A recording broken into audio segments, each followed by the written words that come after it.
Welcome to the Feel Good Painting Station, Garrick Brown Art Studio again, and we are back in space. Yes, I like to go to space every now and then, and I found some inspiration in one of the funniest places.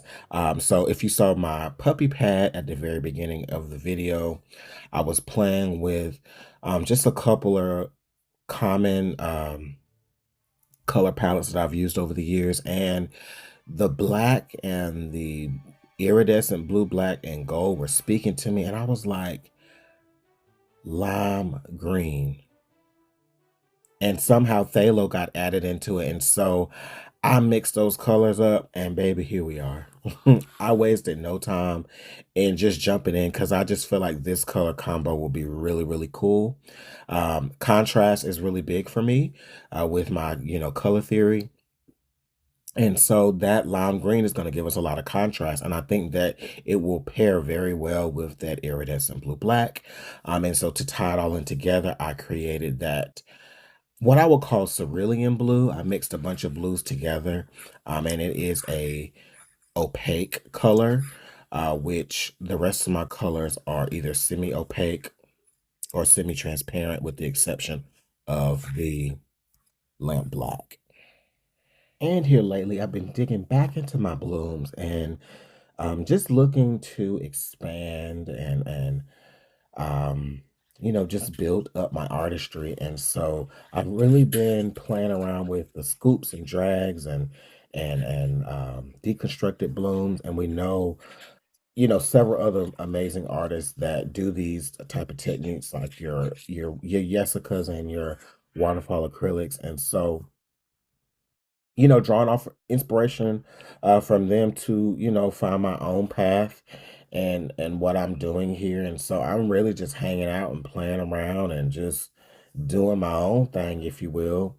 And so what I do like is with the gold cell activator that you're going to see in a minute, it looks like it's not really giving a reaction. But as we spin and turn, it does give a reaction. It's just a lot slower. And so this could be super helpful when you're doing a larger piece to avoid getting cells that get too wonky or break apart if you have a slower reacting cell activator.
Okay, so a lot of times, y'all, funny stuff be happening when I be pouring.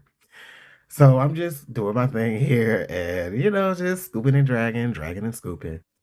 And I had a horrible sneeze, y'all. And look, I sneezed and voila, cells. I had walked around to the other side of my canvas and I thought there was a hair that I needed to get out. Because y'all know my hair is long or whatever. Wasn't no hair over there. It was the lights playing with me, and I had gotten in close, not closed. And the sneeze happened so quick. And so, yes, a sneeze added to my masterpiece. I know it might not have been funny to y'all, but I wanted to share it. So, anywho, adding some white for contrast, and the white is so reactive, you can just see like boom, Cell City. And so I actually like that. and I'm gonna put some more white. I really like the contrast, and gives a little bit of break from the gold as well.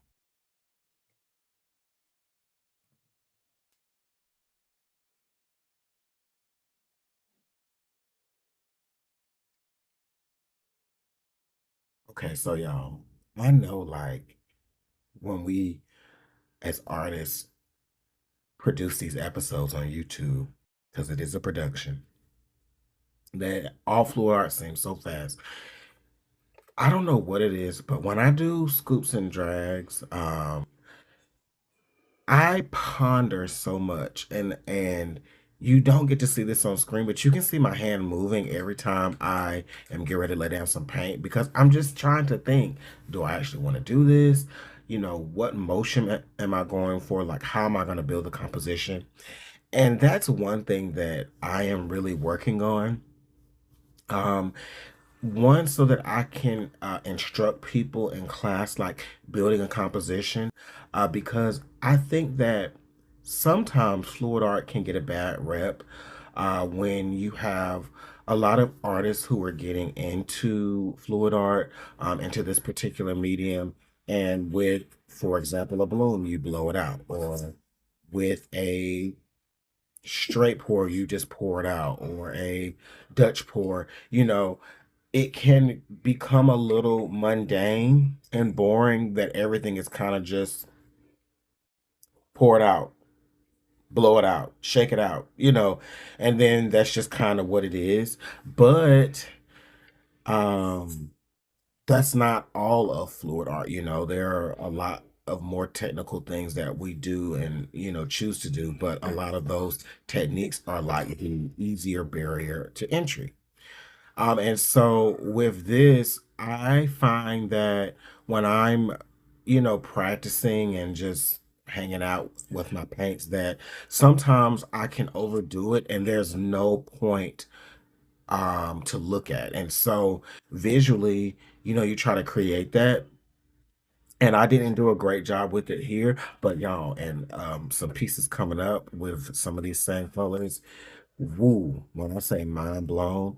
And so sometimes we have to be really intentional about where we're laying our paints with this technique because you can easily get carried away. Like it's just a lot of fun to do this. And that's my TED talk. And so I don't really have nothing else to say right now. So maybe I should just put on some music.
Y'all, these colors really remind me of like the 90s arcade.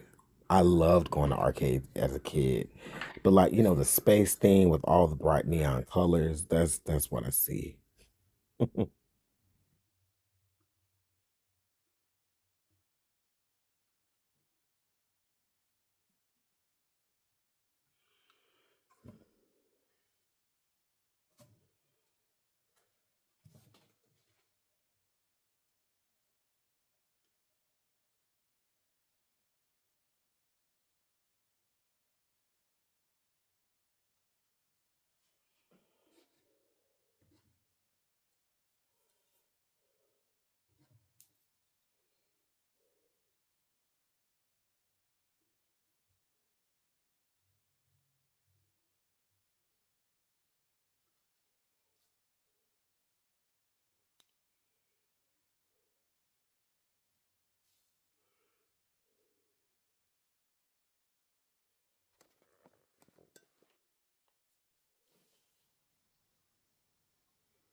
Have you ever been on the phone and you're trying to describe to someone how something looks in person? And there's really no way to describe it but to just say exactly what you see? Baby, I see a rubber ducky or a swan, neon colored, arcade having, spaceship galaxy bloom swipe pork.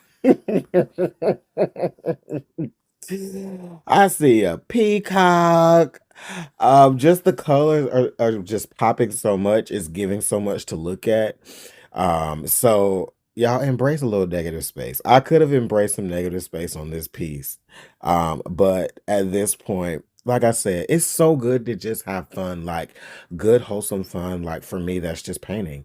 And I know that that can be corny, to not to y'all because we're artists, right? But like to people who are watching who maybe not an artist, they're like that is so corny, but like I really just enjoy like putting paint down, seeing what happens, making note. Like does that just brings me joy, and this piece is bringing me a lot of joy because it's just so much. It's so much. But here we are, we're spinning, and oh, y'all, oh, I never can say this right. The Aurora Borealis, I see that in this piece too. Yep.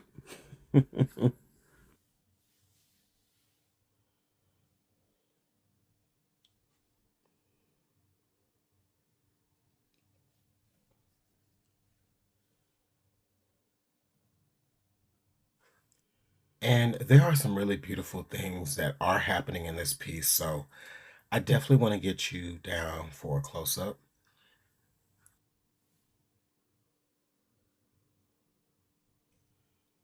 So glad that the gold really plays well with the black and white, and then the greens, the lime green is just is popping. Like I really, really actually like this color palette. It's kind of out of my norm, and I need to step outside of my norm. So this your close up, baby. Lots of peacock sales, and really, really just a lot. There's that Borealis effect. Look in there. Love that. And so if you want to see a sophisticated, elevated piece of art with some of these colors, check out the link. Love you to the moon and back. Bye.